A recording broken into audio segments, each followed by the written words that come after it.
Welcome back to Witchtober. Today is day 24. It's another tag video. Today we are doing the Get to Know Your Witches tag. This one is thankfully much shorter than the last one. It's only 15 questions, so I don't have to try and rush through the answers.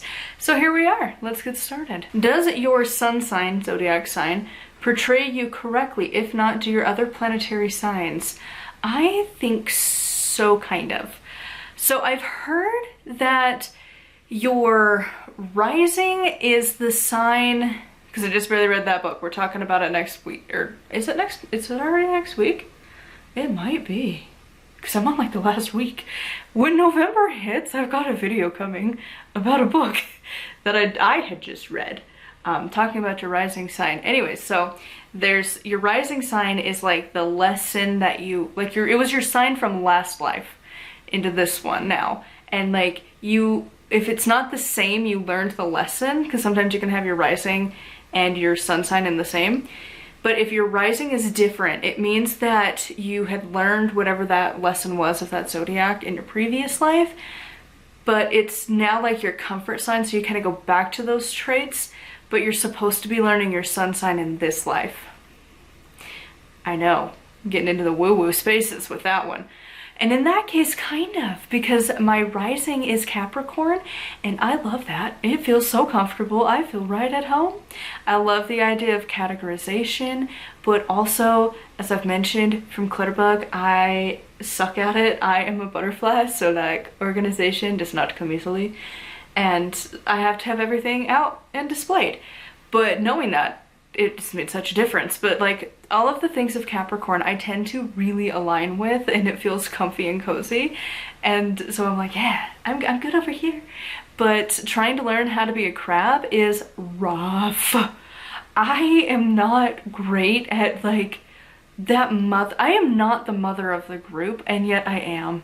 I'm the awkward, almost the cigarette mom of the group. I am not the one that's going to hold your hand and pat your back and be it's okay, you make mistakes. I'm the one who's gonna hand you a fresh cut of my cake or something that I just made and be so do you want to tell me why you were a dumbass? Because what the fuck? I am not the loving, gentle person that you would think of for the crabs.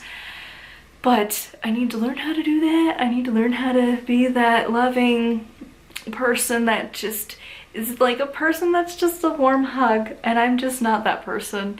I try, but I'm not. You're supposed to be so good at taking care of everybody, and it's I do. But also, I will tell you when you're doing really stupid things, and it's why are you doing this? It makes no sense, and maybe that's part of it too, because we do tend to be kind of emotional creatures. That part I have nailed.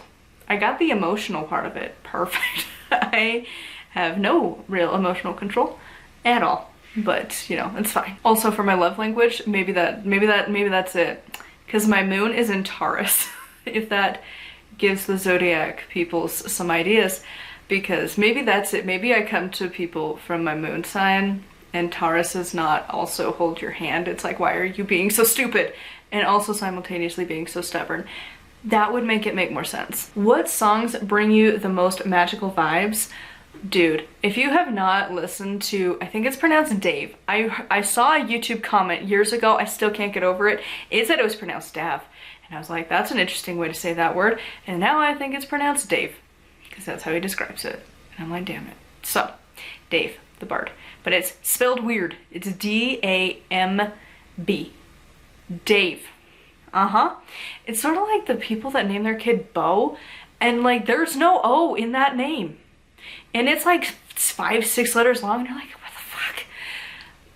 Certainly, I know it's a different name. I think it's German origin or something, but it trips me out. That's why I hated having to say patient names, because I'm I don't know. And then you got the new ones. Anyways, really side tangent. Dave the Bard. He has amazing witchy music. You just plop him on and it's just you get transported. It's amazing. Listen to him if you haven't already. There's also some other good ones. There's Emerald Rose, which is good because specifically they have a few songs that it just spontaneously kicks into your brain, and they're great. Santa Claus is Pagan 2 is one of my jams anytime it's Yule. That song's nonstop. I found it on Spotify and now I listen to it on the regular. And then also they have one called The Fairies Stole My Keys, and every time I cannot find my keys, that song just starts to play. You're like, of course they did. Number 3, which one of your deities, guides, ancestors is most sarcastic with you? If this doesn't apply to you, which of your tarot or oracle decks is? So, I think the Morrigan still is the reigning power of sarcasm in my life. Cause like Freya is very like sovereign and like mysterious. Frey is way more like, he gives off Buddha vibes to me, just like zen, chill, cool. And like Thor is just an easygoing, chill god. He doesn't really give a fuck. And Odin, sometimes he can be sarcastic, but he also like, he has an anger side that I don't like to interact with. Ironically, Loki was not sarcastic the couple times I've interacted with him. And yeah, I think the Morrigan, because like it's mostly that sarcastic, the same thing. That's why I am the way I am. Blame the goddess, because she also is the same thing of like, she will help you, but as she's helping you, she's gonna be like, why were you so stupid? Did you learn your lesson? Was it worth it? Biggest witchy mess up or misinterpretation? I'm gonna go with the same one that I did for the last tag video. I think the fact is I messed up with my craft in June of 2023 because I was trying to stretch it way further than it should have. And I think that was a big one that really kind of messed it up. Is it the biggest? I think so. But also potentially, it wasn't necessarily, it was kind of my fault, but I feel like kind of not. I got suckered in by the misinformation from the Kathy Jones tradition, where your body is sacred, it knows what it's doing, don't take medication, birth control's bad, and it's cancerous, and it's gonna kill you, and your body knows how to do it, and like, it inhibits your magic, and blah, blah, blah. I fell into that because I was a youngin' back in those days, and I think it fucked up my body forever. So that one, also true, could be a big witchy mishap of like, I shouldn't have fallen for their stupid beliefs, and that's on me. But also, religious leaders need to stop getting involved in anyone's medical care. They need to stop saying anything about it other than go talk to your doctor, because your doctor knows more than some random priestess in the UK. Would you write a book on your craft/spirituality? Why? If you already have, what were the challenges in doing so? Oh, damn it. I was just gonna have such an easy answer because literally I have the stack in the room, but I have 3. So I have the Death Journey, Path of a Witch, and Turning the Wheel. I think the biggest challenge in writing them, the first one was a lot of research, but I'm very passionate about that topic, so it was kind of fun. Path was a lot of work, because again, it's a lot of research. Turning the Wheel, it was also hard because I had to just narrow down because I don't do the Wheel of the Year in a traditional sense. But I think the biggest challenge I'm dealing with right now is going to be the fact that Turning the Wheel has flopped so hard. I've never gotten returns on my books until that book, and I'm like, damn, what the fuck did I do? Yeah, I've gotten like equal amounts of sales to like returns on that one. So it's like, what the hell did I do wrong with that one? And there's no reviews, so I have no idea why people don't like it, so that's cool. So that's a big challenge. That's not a witchcraft challenge. That's just an author challenge. And you're like, why don't you like my work? But then you suck it up and then you keep going. And I'm currently working on the next one, which is Cycles of the Moon. So if you want to buy my books, I would love it. Linked below. If someone wanted to summon you to their circle, what 5 items would they need? Pumpkin spice latte. Probably a cheese pizza with the green pepper slightly cooked. I don't want it burnt, but I don't want it crunchy on top. You could also easily summon me with mac and cheese and ketchup. And what else? You could summon me with a lavender oil. I'm usually gonna come for that one because I do like that. And probably like a Halloween decoration and or a Yule decoration. Just like a seasonal something would probably get me intrigued. Continuing along, our next question. If you were a ghost, what place would you haunt? I am gonna be so generic. Please get me aquamated, get my bone crushed up bits, and then have me a grave plot. That is my plan. I do want that. And so I want to be buried. I want my headstone and all the things. A little bit of my husband's ashes with me. And then you can sprinkle some of us, but bury some of us with a headstone so you have a spot to go to. And I want to haunt there. I want to be the cemetery ghost. I want to be the stereotypical witch spirit that haunts and just fucks with people. I really want to. I want you to get into your car and it's already got the seatbelt buckled or something stupid. And you're like, what the hell? And like, cause it's not something you would do, right? Or like that your hazard lights are on. Or just something really, really stupid that's not gonna actually cause any harm, but it's just like a little creepy. Or like your purse like just is constantly like all the zippers are undone. You're like, what? Just stupid things like that. I want to haunt people in a cemetery. And Halloween night, I will be most active. And if I could go where there's gonna be a higher level of like the Mexican families that come there, that would be cool. Because like, I would love to be a part of the Dia de los Muertos celebrations and be like, hey buddy, I love what you do. Do you wanna bring me some things? Hi. Cause like, I do that in regular life anyways. I'm always intrigued by their culture, specifically for that holiday. And so like, and I've seen them out in the wild when I go to cemeteries. They're there too. And it's like, hey, samesies, hello. And so I would want to have, and really in Utah it's not that hard. We do have a pretty, I don't know, we have some Mexican families, but now I feel like we have a lot more Venezuelan, and they don't do that. They don't have Day of the Dead or Halloween. And it's like, wait, what? So specifically some Mexican families in the cemetery would be cool. Every cemetery I've gone to, there is at least a few, so that's a good thing.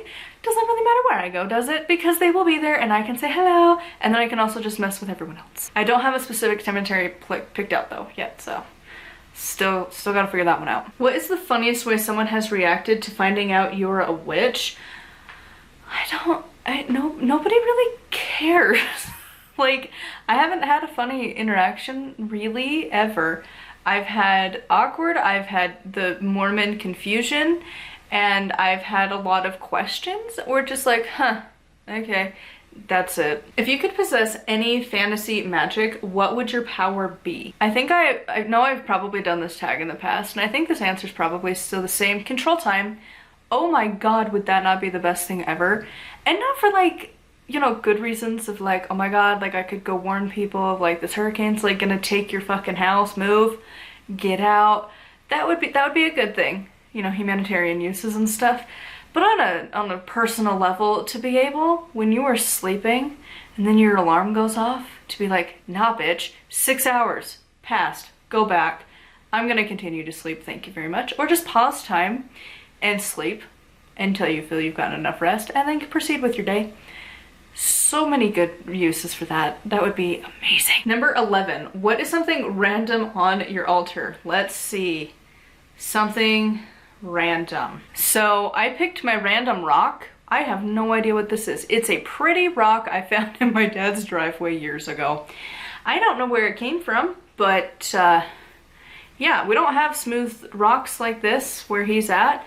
But also his driveway doesn't have any rocks like this either. So it's just a perfectly well-made circular rock, and I love it. Number 12, if one of the YouTubers you watched was a genie and they could grant you 3 wishes within their power, who would it be and what wishes? Can't wish for more wishes. So I think the first one, these are not going to necessarily be witchy, by the way, but like, because I don't really watch that many witchcraft channels anymore. So, okay, actually, you know what? I'm gonna go a little against my grain. I'm gonna go with one that I used to watch, kind of, ish. Technically it's gonna count as a YouTuber because it is posted to YouTube as well.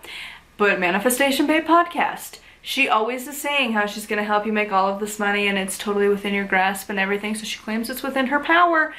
Make me make $1 million a year. Hell yeah. Cause then like 2 to 3 years, I could buy a house in Utah. Yes, for real. That's how expensive our housing is here. It's so ridiculous. So yes, I want to be able to buy a house, and she claims that she can do that, so make it so. And then next, I would want a natural vegan to make it so that I also have enough money to buy all of the yummy vegan foods that I want whenever I want without any cause and any problems. And I can just have them all the time. And that I think she would also be team for that, because like, yeah. And like, I could get all of my nutritional needs met with ease, and just like, yeah, that one would be good too. And then I think lastly, I would want to have, it's hard to pick, but I'm thinking either, you know what, I think I'm gonna go with Super Enthused. They are a travel channel. I would love for them just to join me and take me on trips, because they seem like such a fun couple, and I want to go places, and they know places, and I want to go with them. Are these stupid wishes? Probably. I don't even care. They get to go to like Dollywood and Disney, and like right now they're going to England because that's where he's from. They're having a blast and living their best lives, and I want to be a part of that. That would be awesome. Take me to Dollywood. Number 13, if you could instantly become an expert in any part of your craft, spirituality, what would it be? I want to get good at prosperity magic. I suck at it so bad. Make it work, please. Yes, I am hyper focused on that. Thanks for asking. It's only been several years of it not working, but everything else works, so if I could just nail that one, would be great. When you die, what do you think will happen to you / your soul? I have a whole book on that. It's called The Death Journey. I talk about it, but basically, I think that your soul kind of splits when you die, and a part of you goes on to dwell with the ancestors, and it's the you of this lifetime. You will never be replicated, no matter how many times you're reborn and reincarnated. It's not you. Just like twins, they are not the same person, even though biologically they're the exact same. They're different. So the soul that is you in this lifetime moves on to the ancestors. To me, I like to think that the death deities all just kind of take care of everybody as like a you know, a peaceful situation, and just they're all kind of there doing their thing. More likely than not, I feel like it's gonna be hell that I see on the other side. But you know, other people might see Hades, or they might see Odin, or they might see the Morrigan, or whatever, or Osiris. And so I feel like they all kind of work together, and then they help rule over the ancestors. And then the other part of you gets reborn into a new life, and you continue along to experience different lives and different experiences. So that's the basics. All right, and then lastly, where do you see yourself spiritually in the next 5 years? I would like to see me master the ability to manifest money in the ways that I need it, so that all of our debts are paid, and I am, if not there, at least closer to being able to buy a house that's big enough to fit our family and have a savings account so that I can become a mom. Because mine comes with a hefty price tag. Very, very hefty price tag. And so I would like to be doing magic towards that within 5 years, and to be moving into that kind of magical space. So yeah, those are my answers. I would love to know yours in the comments down below. Till next time, thank you so much for watching. Huge thank you to my patrons. If you want to support me, it's patreon.com/nightwillowcrafts. Make sure to like, comment, and subscribe. I post every single day. And until next time, blessed be.